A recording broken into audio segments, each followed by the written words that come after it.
Well, a call is being made for amped-up security measures at one of the country's cultural hubs and tourist meccas. Cleopatra Murphy explains why stakeholders say it's a necessity for the area that is the lifeblood for many Bahamians.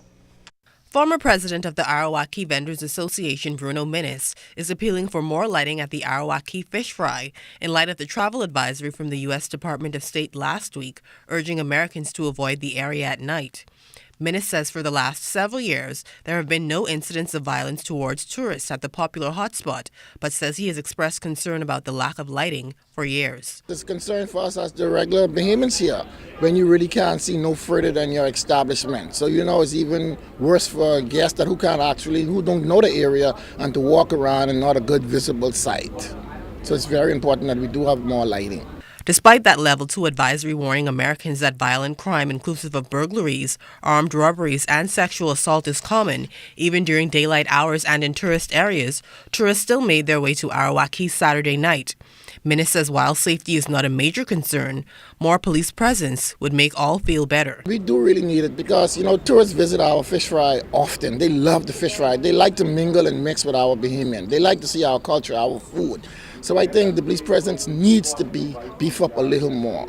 Because, they would stop vagrants and stop criminal activities or people with criminal intent from harboring around this area. A resident out for the evening voiced his thoughts about the safety concerns, while manager of O. Andras and a flower vendor say they do not put much stock in the U.S. advisory because they believe the area is safe. Still, they would welcome increased security measures. It's wonderful. I ain't gonna lie. Very safe. Police station over there. You know what I mean?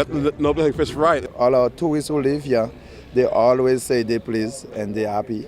More police should be, on the fry at all times in every areas, back and front, to, protect, everyone.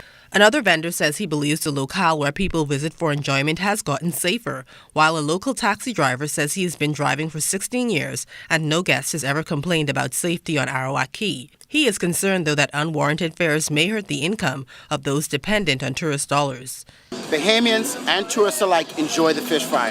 It's a hub of culture. It's a way that we come out and we enjoy ourselves and we eat great, authentic local Bahamian food. This is a safe area. If you want real authentic food, this is where you come, to the fish fry.